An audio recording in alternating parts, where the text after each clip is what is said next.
Hai kawan-kawan semuanya, selamat datang di channel saya.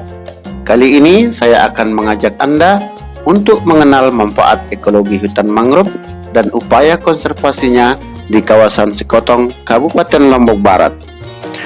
Kawasan Sekotong yang merupakan wilayah yang terletak di pesisir Lombok bagian barat merupakan salah satu kecamatan di Lombok yang memiliki hutan mangrove yang saat ini sedang dikembangkan sebagai salah satu destinasi wisata. Ada 3 desa yang sedang menggiatkan upaya tersebut, diantaranya Desa Cendimanik, Kecamatan Sekotong yang terletak di Dusun Madak Belik, Desa Sekotong Tengah yang berada di Dusun Sekotong 2, tepatnya di Tanjung Batu, dan satunya di Desa Buun Mas yang terletak di Jerangkang, Dusun Sepi. Kini hutan mangrove semakin menarik perhatian warga.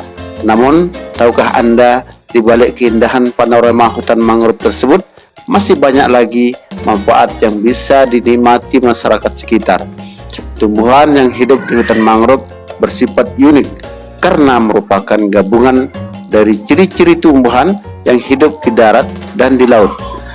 Menurut beberapa sumber, beberapa manfaat dan peranan hutan mangrove yaitu: yang pertama, mencegah intrusi air laut.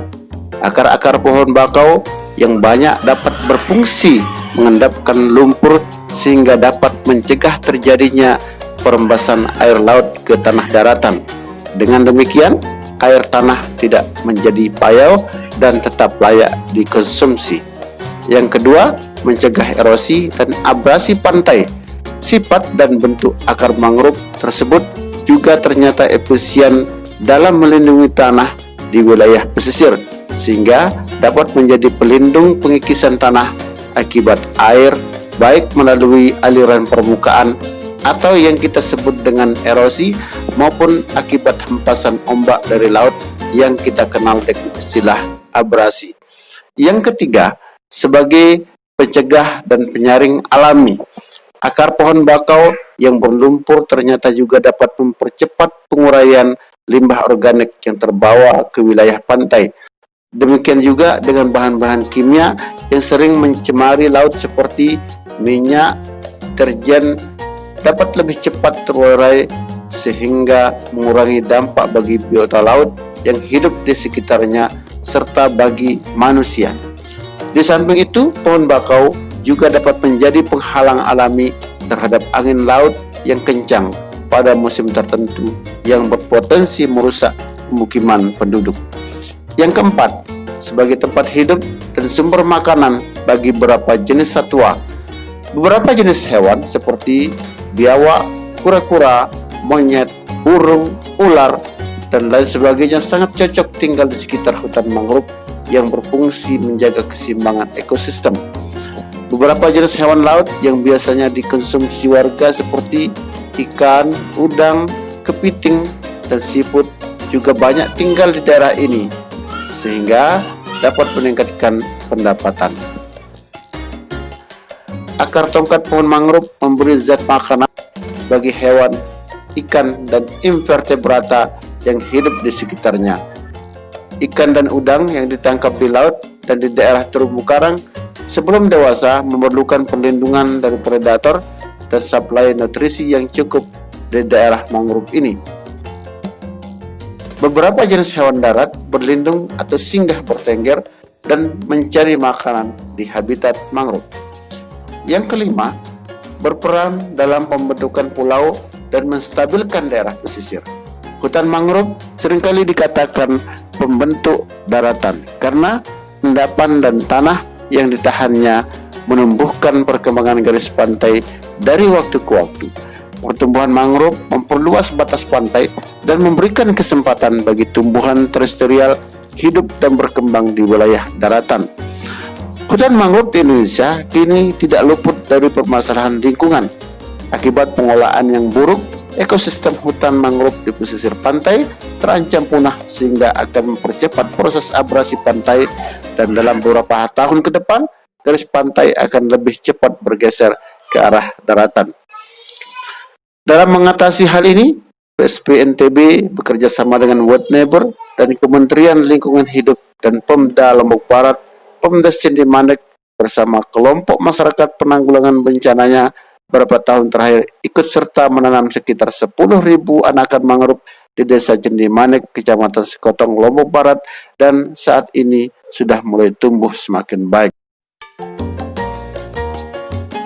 PSP dalam hal kegiatan konservasi mangrove itu beberapa hal yang kami lakukan, yaitu melakukan proses pendampingan tentang bagaimana melakukan konservasi, bagaimana menanam, kemudian juga melakukan pendampingan terhadap penguatan kelembagaan yang akan menangani konservasi mangrove di wilayah pantai yang memang berpotensi terjadi bencana aerop. Kemudian PSP melakukan proses memfasilitasi masyarakat dengan para pihak antara lain kelautan, kehutanan, desa, dan NPD terkait yang konsen terhadap konservasi tanaman mangrove.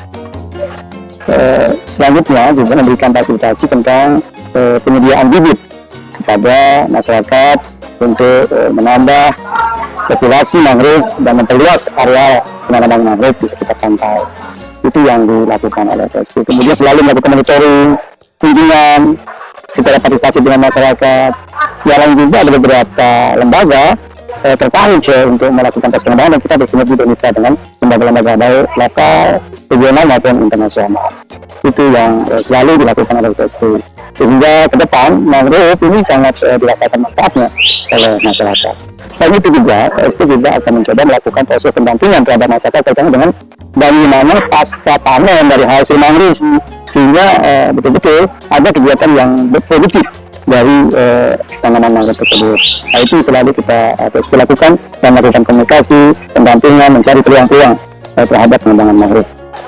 Manfaat yang kita tanam sekarang ini, masalah mangrove yang saya tanam tahun 2015 sama masyarakat di di dusun Nadak Belik, Desa Cendimanek ini sekarang banyak manfaatnya, seperti ada yang dekat-dekat di sini penghasilannya lumayan lah, seperti udang, ikan. Nah, dulu kalau udang sebelum kita nanam mangrove ini penghasilannya itu bisa kita dapat sampai 2 kilo dulu sebelum kita nanam mangrove ini. Sekarang alhamdulillah bisa meningkat sampai 10 kilo, 15 kilo, malah sampai 30 kilo. Dulu kita tanam tahun 2015 itu kita tanam 11.000. Demikian manfaat hutan mangrove bagi masyarakat, dan mari kita ikut serta melestarikannya sehingga manfaat ekologi dan ekonomi dapat semakin dirasakan oleh masyarakat. Semoga upaya ini dapat memberikan sumbangsih yang berarti bagi kelestarian lingkungan, khususnya di kawasan pesisir Sekotong, Kabupaten Lombok Barat. Sekian, sampai jumpa. Semoga informasi ini bermanfaat. Salam lestari.